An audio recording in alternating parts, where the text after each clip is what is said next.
Oh, can we just give it up for moms right now? Man. Oh, I love it. I love it. I said Happy Mother's Day.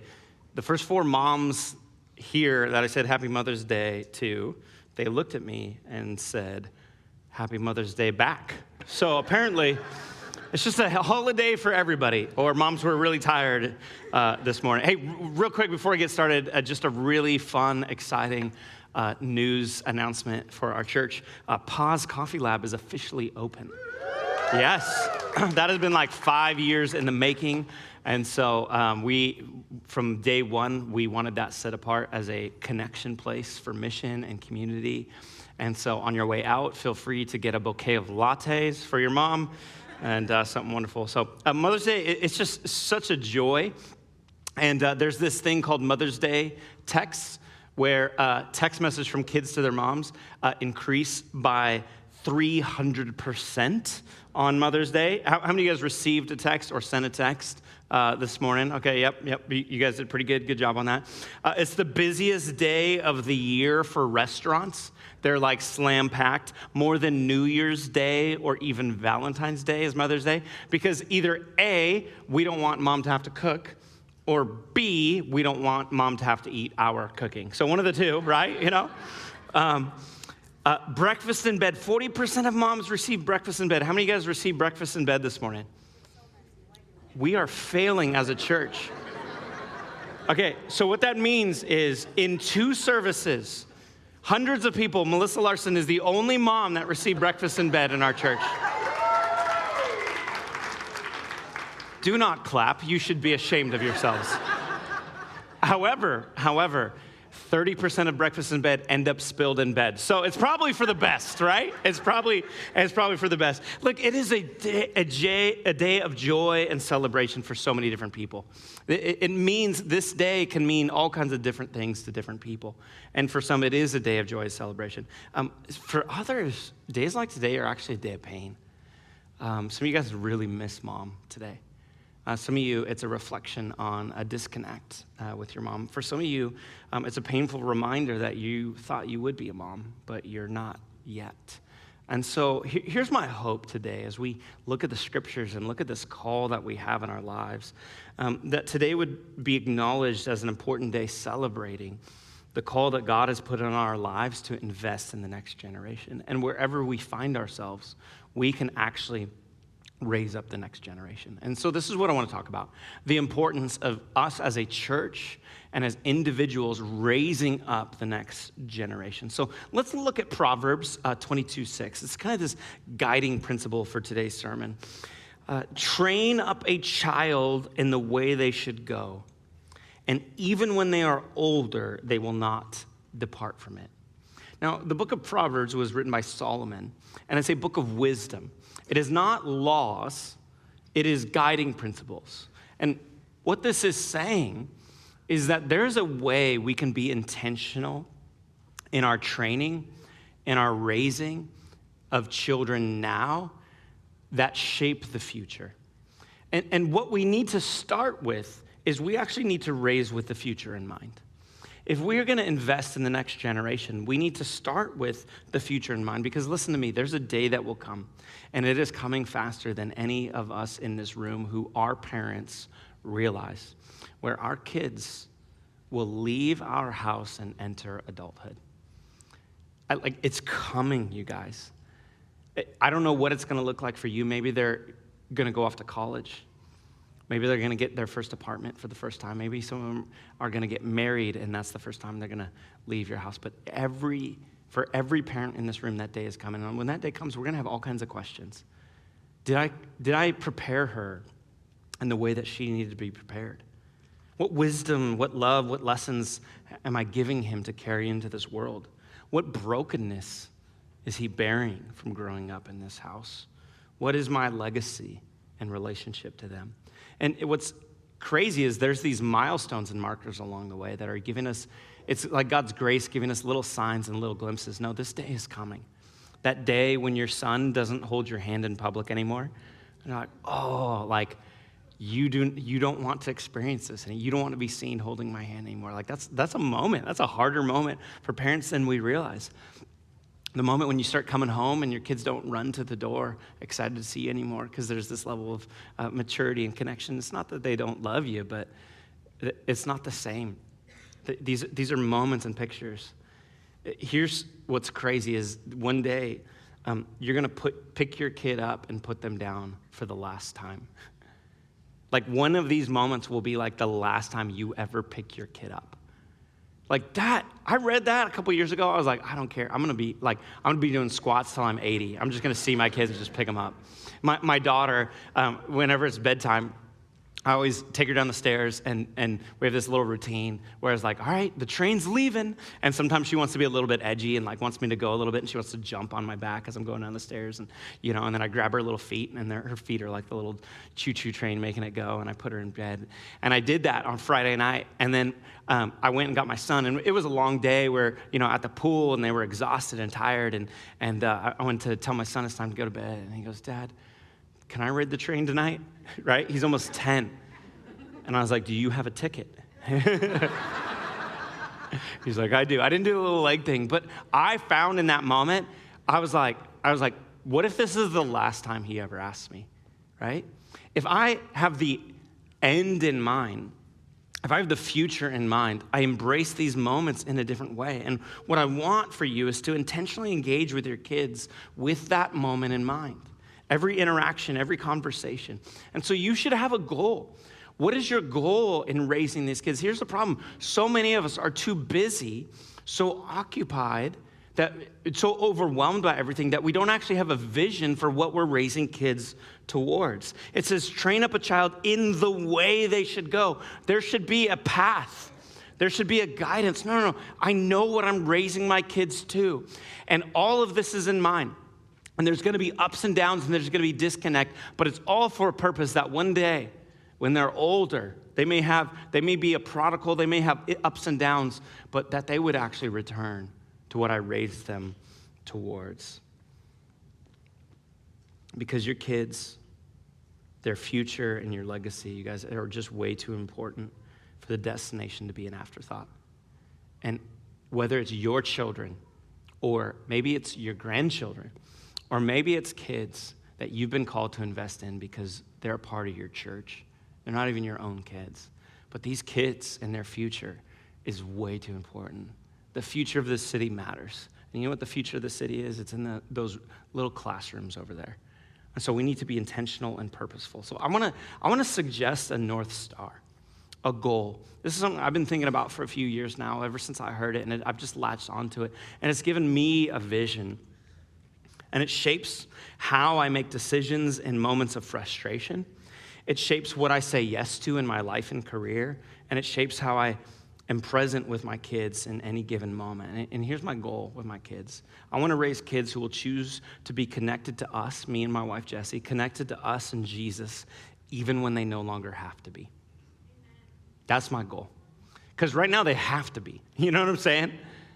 But the day is going to come where the choice is going to be on them. And I want to have such depth of relationship that they choose to be with us. They actually want to stay connected. They want to go on trips and vacation. And this approach is in mind with everything I do. Of course, I want them to be kids of character, without a doubt. I want my kids to work hard and succeed. I want them to follow God's calling on their life. But ultimately, this is a relational goal.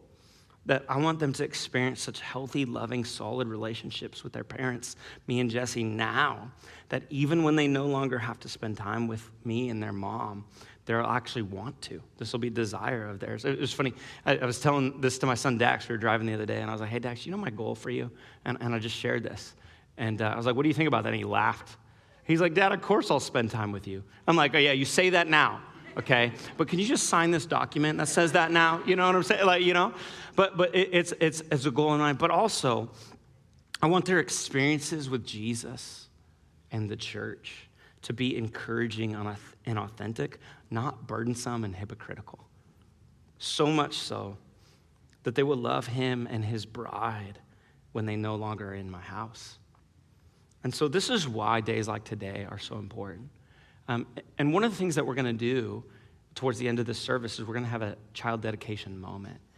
And what those parents are declaring in that moment is, I'm raising these kids to love Jesus and his church. I am pointing them to biblical values. I'm not going to be perfect. I'm not going to have it all right.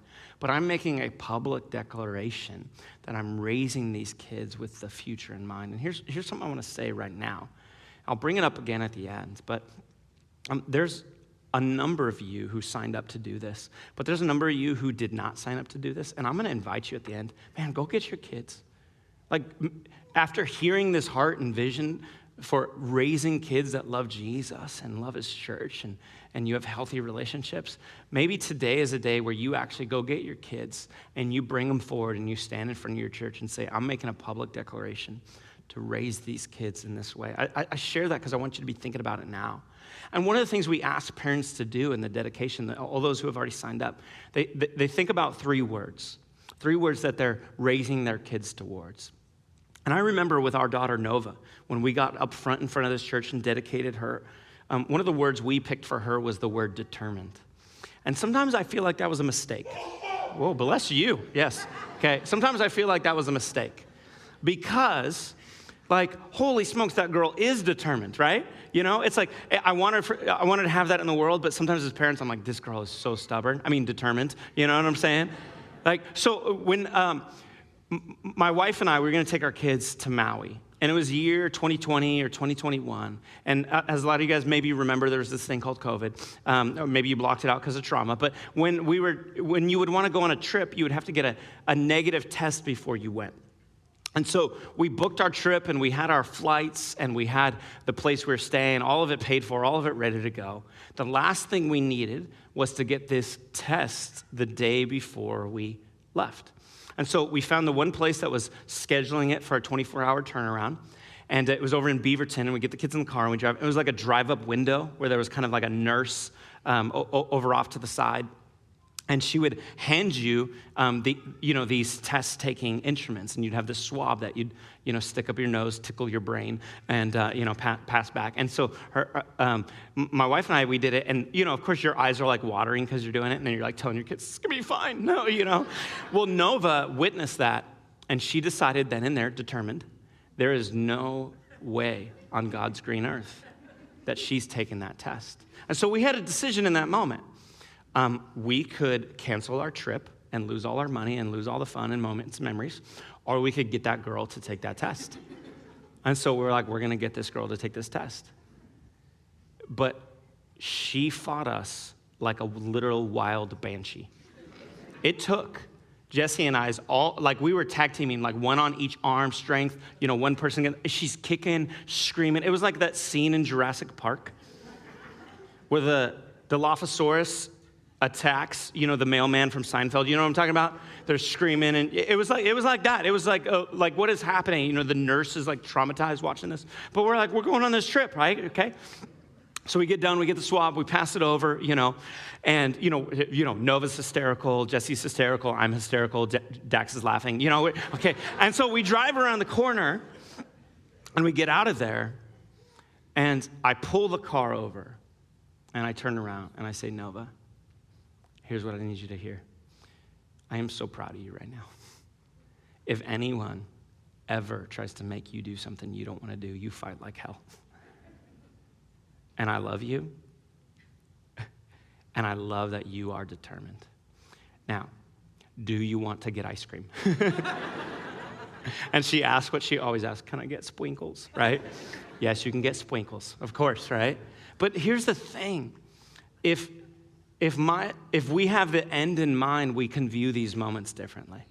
It's not a moment where I can't believe you made that embarrassing and difficult for me. I'm like, no, I want a girl who is strong and brave and courageous and determined. And moments like that are moments that shape them. See, we have to look with the future in mind. And if we have the future in mind, there's a few things that are going to shape now. Here's one of them. I will not allow burdens and busyness to keep me from being present with my kids. I saw these two graphs in the last couple weeks that just completely shaped how I think about time with my kids. The first tracks your age as a parent and your time per day with your kids. So 300 minutes, that's 5 hours. So some parents have kids very young, but the majority of your time is in your late 20s, early 30s, early 40s, and then it starts to really just dive off a cliff. And I was like, man, there's this window. And then I read this other stat that just rocked me. 75% of the time you get with their kids in their lifetime is before age 12. Once your kid reaches age 12, after that, you only have a quarter of your moments, minutes, memories with them. Now, that makes me want to think about how present I am in these times and these moments that I get, does it not? And here's what I want you to hear. You guys, parents, listen to me. 20 years from now, the only people who will remember all those times you stayed late at work are going to be your kids. Your boss is not going to remember. They're no longer going to be impressed with you.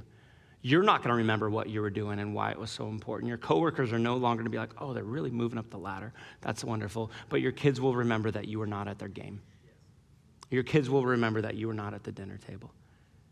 And if this is our window, then let's make the most of it. Let's build the relationships now while we have the time, investing in the eternal. I face this all the time as a pastor. There's always more meetings that I could have, more sit-downs, more conversations. And it's been hard for me, but I have to say no to so many things.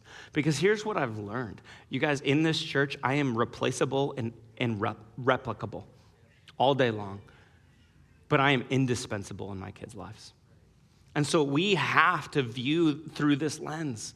No, if we are raising with the future in mind, this is the moment we have. Second, I will not destroy our bond over disobedience. I'm going to talk about discipline in a second here and the importance and the value of it. But I will not talk to my kids in a way that I wouldn't talk to anyone else. You know what I'm saying? For some of us, we have this harshness in our tone, this demeaning in our words, this overbearing of our burdens, and they're shaping an identity in our kids that they're going to spend the rest of their lives recovering from. But if I have the end in mind, and my long-term goal is a healthy relationship with my kids, then I'm going to work through disobedience in a different way. Yeah, absolutely, there's discipline. Again, I'll talk to that in a second. But I don't take these moments as an affront to my identity. How dare you ever, blah, blah, blah. Like, no. I love my kids and I'm building relationships. And discipline is not about guarding my defensiveness. Discipline is about training up a child in the way they should go because I care about the long-term relationship. Third, I'm not going to be a hypocritical Jesus follower. I'm not. Here's the thing, you don't see me when I'm not on the stage. You don't see me when I'm not telling stories that I get to shape any way that I want. You know who does see me? My kids. And they're going to know whether my faith is authentic by how I live at home. And here's what leads to kids disconnecting from the church and from Jesus later on. It's not too much time here running in the hallways. It's not songs that are outdated and, they didn't update those enough. It's not lessons that weren't theologically deep and rich enough. You know what it is? It's parents whose home life and church life doesn't align. It's kids step back and be like, they don't actually believe that. But if you do actually believe, I'm not saying none of us are perfect, none of us will be perfect, but if you're like, man, who my parents are in front of other people and how they talk about Jesus in front of other people aligns with how they talk about him at home and how they treat me, then that is going to just deepen their faith in their relationship with Jesus. Fourth, I will not abdicate my position as their parent. And it can be easy to say, okay, my goal long-term is to have a good relationship with my kids, so I'm just going to start now. We're just going to be bros. That's going to be my sis. Like, no. You know what children need? They need a parent, not a peer. And so they need you invested in that way. And I know as a parent, it feels so tempting to either fall into the friendship, we're just friends, or boss, where you are not their friend and you are not their boss. You're their parent. You are their father or their mother, and that's what they need. They need your love. They need your guidance in a way that only you can provide. And so you cannot abdicate that. I heard it once said, and this rattled me. If you raise your kids, you can spoil your grandkids. But if you spoil your kids, you'll raise your grandkids. And we have to make intentional investments now to come alongside in that way. So what do we need? We need a roadmap for each season. We need a guiding principle for these areas. And I got this from a book, and I just found it so helpful. And I'm going to give an overview, and then I'm going to kind of break it down, okay? The categories of different years. It's the discipline years, 0 to 5, the training years, 5 to 12, the coaching years, 12 to 18, and the friendship years, 18 and beyond. Now, these 4 stages, they give us a framework for moving intentionally through our relationship with our kids as they grow up and they move on from one stage to the next. And here's what I need you to understand. Kids move from one stage to the next without thought or effort. It just comes naturally to them. But parents don't. And so often we can get ourselves stuck in previous stages when our kids have moved on. And we've seen this. You've all seen that dad at soccer practice that is still yelling at and disciplining his kids like they were little, and they're not 2, they're 12. What they need is they need coaching, they need partnership and investment, and he is just on them for every little thing. Or the mom whose kids are grown and out of the house, and every time they call to check in, and she views it as her opportunity to be their personal coach and tell them what they're doing wrong and what they need to do differently. Here's the thing. Those kids eventually stop calling home for advice.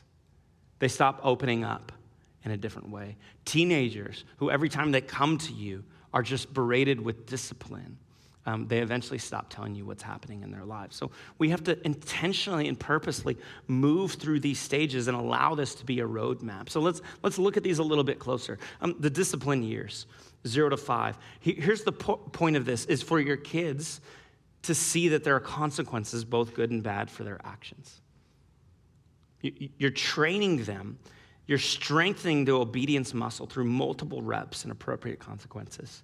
Proverbs 13 puts it like this: whoever spares the rod hates their children, but the one who loves their children is careful to discipline. It's like, man, if you love your kids, you will actually discipline. And the primary focus of that is those first 5 years. Man, I need to teach them to obey. Because you don't have to teach them to disobey, do you? Right? That is just naturally inherent in all of us. Sometimes you question, what was wrong with your genetic code, by the way, how disobedient your kids are. But you have to actually focus. And let me just say a couple things about this. First, you guys, discipline is hard. So don't skip out of it because of laziness. We've all seen that kid who's just running around wild, and the mom shows up, and she's like, oh, just little Johnny expressing himself, You're like, no, little Johnny is going to express himself to a life of crime and thievery. You need to actually discipline. And rather than discipline, we distract. We just we go to the restaurant, and rather than teaching them how to obey, we just put a screen in front of them. No, we're teaching these kids. Second, discipline out of love, not anger. Okay? You absolutely need to come up with age-appropriate consequences. And different things are going to work for different parents depending on your circumstance, and they're going to work for different kids, okay? So this is how you discipline a child. No, it has to be there. But I need you to discipline out of love, not anger. So maybe some of you guys discipline with timeouts or with spankings or with removing a toy or a reward. But let me just say this, and I think this is important to hear. Your kids shouldn't fear you. They need to be safe. Don't hit your kids, man. And don't discipline in those moments where you're just you feel all that anger. I know it. The kids can push you to that moment, but do not discipline out of anger. Discipline out of love. I've heard people quote this verse here that I just read and completely misuse it. Spare the rod, spoil the child. You know what a rod is? You know what a rod is for a shepherd? It's not so that he can beat his sheep. It's so that he can guide them. It's so that he can protect them.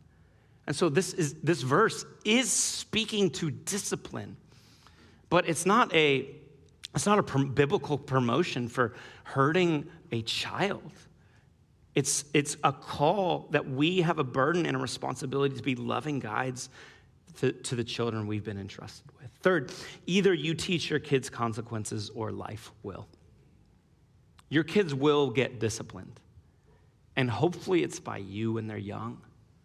and they can learn that guiding principle. But if you don't, then it's going to happen later in life.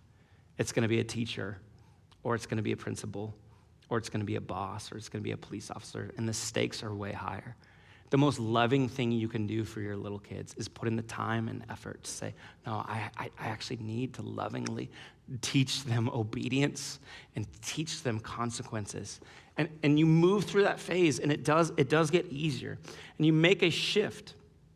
And because discipline is all about correction, and you make the shift because training is about development. And those years 5 through 12, the training years, oh man, they are so fun. Because kids actually want to learn. They want to know what you know. They want to be taught. Man, how do I fix the car, right? How do I make breakfast? How do I do all these different things? The training years are all about helping kids gain the skills, values, and character that they need to succeed in life. Psalm 127 says, children are a gift from the Lord. They are a reward from him. Children born to a young man are like arrows in a warrior's hand. How joyful is the man whose quiver is full of them. Listen, our job as parents, as investors raising up the next generation, is not to coddle children, it's to sharpen arrows. You are preparing them for a life of meaning, to live their calling, to be influences, to be missionaries, to make a difference in our community, and so sharpen them. And so this isn't about just telling them what is important. It's about showing them and inviting them into the process. You're not just telling them how to be respectful of others. You're training them and practicing with them. So you guys train skills and values. This has to be a thing. If you do not impart your values on your children, the culture will impart its values on your children in its place. And so you have to impart values. One author put it like this in a book I was reading on parenting. He said, talking about raising sons, he says, may his richest experiences be ones you curated and planned, not just random traumatic events that lead to brokenness. And man, I want to be intentional in this. This is why kids' sports is so important at this stage, right? It's valuable that they're a part of these things in these different ways, okay? And parents get this wrong. Parents think our kids are in sports so they can get a D1 scholarship, right? And so we obsess and we berate and we practice. No, you're training them how to work hard, how to be respectful of opponents, how to get up when they fail, how to sacrifice for the sake of a team. It's a training stage. And so that's why you want them to experience these things. Failure is good, okay? Failure on the soccer field is way less harsh than failure in real life, okay? Let them experience failure, okay? You don't have to have a trophy and a juice box after every practice, right? They can experience failure. It's a good thing because you're training them. This is why you sit and read with your kids. You're training them to flex their creativity muscles for adventure and learning. This is why you teach your kids to make breakfast, right? I was having a conversation with my son. I was like, hey, what are some of the things that mom has trained you to do? She's always been really good. He's like, she trained me how to make breakfast.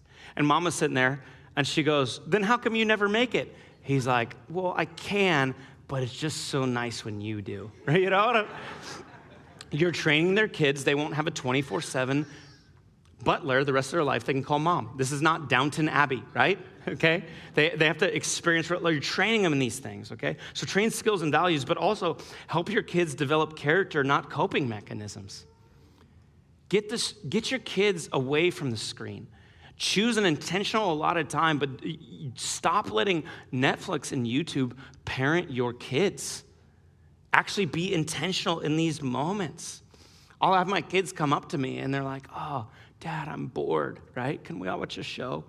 And I'm sitting there with a, total dad at acronym. I'm just saying, saying dumb things like only boring people get bored. But I realize I'm sitting there on my phone scrolling.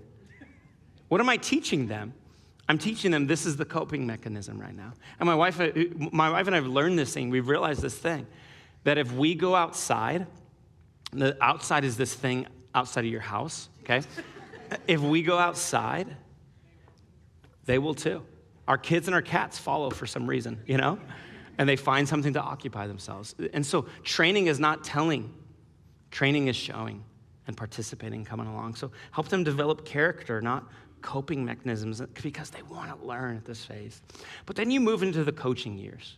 And this is vital because they're now a teenager, they're a young adult. I want you to look at how Paul writes to Timothy, this young pastor he's coaching. This is not an old man that he's coaching, this is a young man. He says, don't let anyone look down on you because you are young, but rather set an example for believers in speech and conduct and love and faith and in purity. So this is a stage where you come along and you should coach. You should say, hey, you are becoming an adult and I am on your side. I want to speak into this. I want to give you guidance. But your goal is no longer, I'm disciplining you at every little thing you do wrong, or I'm training you, like you're a little kid. No, I'm coaching you. You can do this. I believe in you. I can invest in you. This is what Paul does with Timothy, and it's beautiful. Your goal at this stage is to be safe, wise counsel for your teenagers, that they know they can turn to you in anything. And so keep them coming to you for guidance and support. So how do we break this down? Just two things that I think are helpful. One, let your teens come to you with anything. Let them talk to you about absolute anything's on the table. Cultivate constant conversations. And when they come to you and they share something hard or a mistake, they don't get discipline, they get coaching. You see that? There's a big difference, okay? And so no conversation should ever be off limits with your kids. They can talk about sex. They can talk about money. They can talk about faith. They can talk about fears. They can talk about questions. They know you are a safe person to talk to because you don't just jump on every little thing that they do or say wrong. Again, from another book, it said, may it never be said that your son thinks there is more wisdom about life from Google and YouTube than from you. No, be someone that, no, you can talk to me about this, and we can work our way through it. But the other side of this, not only is no conversation off limits, but no situation is too dire. And what I mean by this, make a rule, and they know this as they're entering those teen years, that they can call you, text you, reach out to you in any situation, and you will be the one that comes and gets them.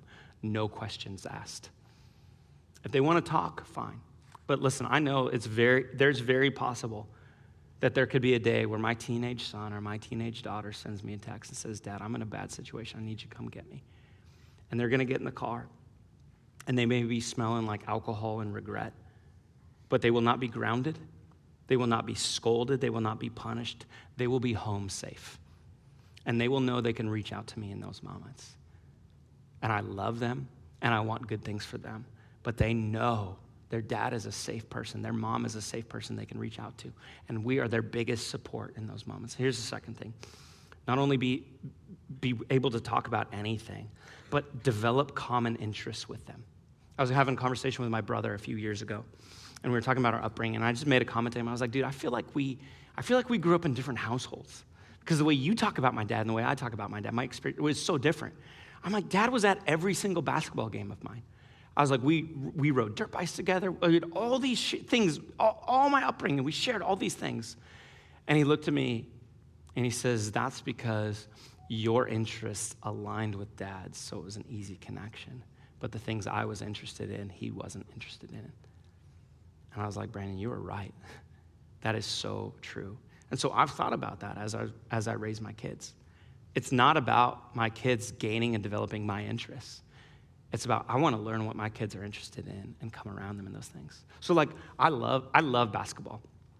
And when Jesse and when our firstborn was a boy, I was like, yes, I'm going to have a little athlete. It's going to be amazing. He's going to love basketball or soccer, or something fun, not boring like baseball, but something fun, Some of you guys, they're like that. Just get up and leave. And he hates sports. He's not very coordinated. He's not very good at it. He's never been interested in it in his life. And that was this hard thing for me. You know what my kid loves? Creatures, animals, bugs, snakes, birds, fish. I'm like, are you kidding me, God? I wanted Steph Curry and I got Steve Irwin. It's this miss. What's happening? But here's the thing. I believe that I'm called to develop common interests with my kids. And I'm not trying to supplant my shortcomings as a professional athlete through my children. I'm trying to have experiences that we can share together. Okay, so now I'm into saltwater aquariums, deal with it, right? Because it's a way I can bond with my kid. And we need to bond with our children and find these common interests. And so figure out what lights your kid up, and then learn it and encourage it and invest time and money in it. You will be glad that you did, and who knows how it's going to shape their future.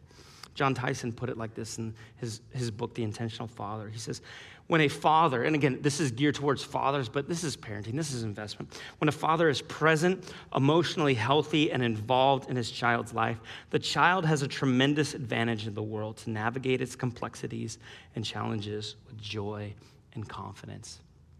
Would you have that kind of bond with your kids? With the goal being you could enter the friendship years.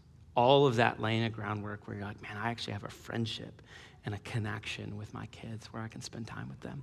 A few years ago, my wife and I, we were on the beach, went to Cannon Beach for Father's Day. And we got a text from another friend, Chris and Stacy. They texted us, they're like, hey, we're at our parents' house, not too far from you guys. When you leave, you should come stop by.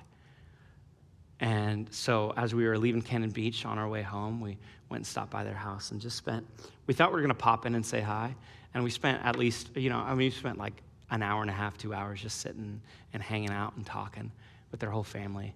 And I'll never forget, it was really dark. We got in the car, and Jesse and I just had this conversation on the way home. Like, that's the kind of parents we want to be. We want to have a relationship with our grown adult kids where they enjoy spending time with us. There's an investment there. There's this goal. That's what we're raising our kids toward, that we can enter these friendship years and actually have relationships. Because we can move into this goal. Now, here's what I want to say, and here's what I want to end with. I want to call you to invest outside of your circumstances. Because, listen, I know all of this sounds like this. It's geared towards, okay, if I'm a parent, this applies to me. But this is the call of the church, that all of us would invest outside of our circumstances. Some of you, you have kids grown and raised. So one of my biggest joys that I've seen is some of the parents and grandparents who have started coming to this church because their adult kids are coming to this church and they're saying, time with you matters. I want that relationship, and I am so grateful for that. Some of you are in a place in life where you thought by now you would have kids, and for some reason, either a choice or circumstance or pain, you don't. Here's my call.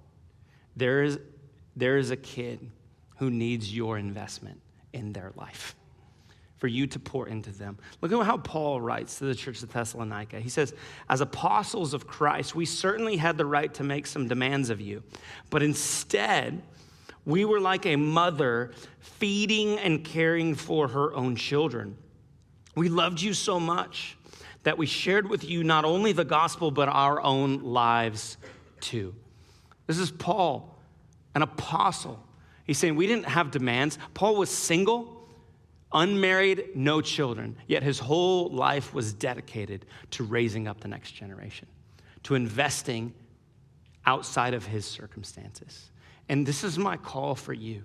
Church, would we be a church that invests in the next generation rather than sitting back and saying life has not gone as planned? It hasn't gone as planned for any of us. But in the situation we find ourselves, I need you to hear this. I don't know your circumstances, but I know your calling. And a part of your calling is to invest in the next generation. And there is a kid out there who could use your intentional investment. I have these really good friends. They started coming to Rise a number of years ago after a really painful season. The husband had just lost his mom. This super engaged grandma with their kids. They have 4 kids, and now they lose grandma. And I remember having a conversation with the wife one time. I was like, hey, well, what's your relationship with your mom? Where does she live? Is she far away? I've never met her or seen her. And she just said, she started crying. And she said, that's the most painful relationship in my life, because my mom actually lives in this community, but we haven't spoken for years. She's not a part of my kid's life. It's a broken relationship. So they have these 4 kids that they're raising without family support and without grandparents investing in their lives. But they're doing amazing in it. They're engaged in it, and they're part of our church. But every once in a while, moments come up that just, are kind of a turn of the knife. And one of those was a couple months ago for little 5-year-old Briar. He was at school, and on the calendar, it said Grandparents' Day. And so his mom, knowing that day's coming up, sat him down and said, hey, they're doing a thing called Grandparents' Day. And because you don't have grandparents, I'm going to show up, and I'm going to be there for you that day. And it's going to be fine. It's going to be okay. And he was kind of like, okay. Well, the next day when he went to school, his teacher explained a little more detail what Grandparents' Day was.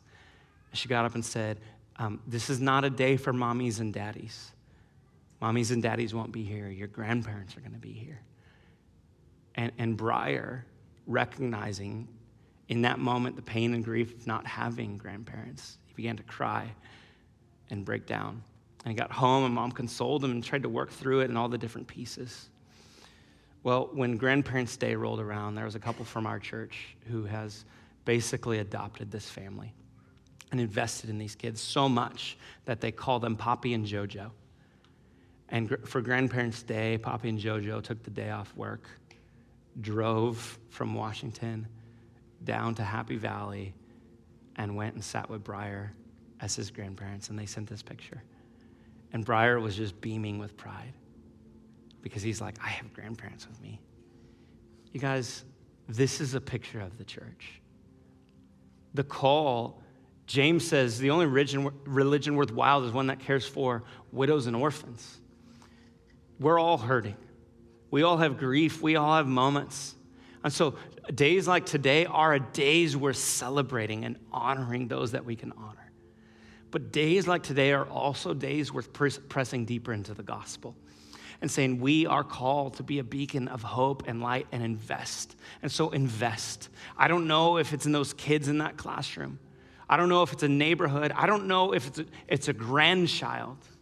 But invest in your kids. It's not a promise that if you train them up in the way they should go, they'll never depart from. That's not a promise. It's a proverb. But if we live with intentionality now, there's so much wisdom in them coming back tied to the way that they should go. And even if they don't, may we be parents that love them through thick and thin of the whole process. That's the call of the church. So here's what I want to invite. I'm going to close in prayer in a second here. And those of you guys who are dedicating kids, I want you to go back and grab your kids. And then we're going to do one song, and then Chris is going to come forward and lead us in the dedication. But there are some of you here today who did not sign up for dedication, but are like, I need to make a public declaration for how I'm raising my kids. We had 5 families join spontaneously in the first service.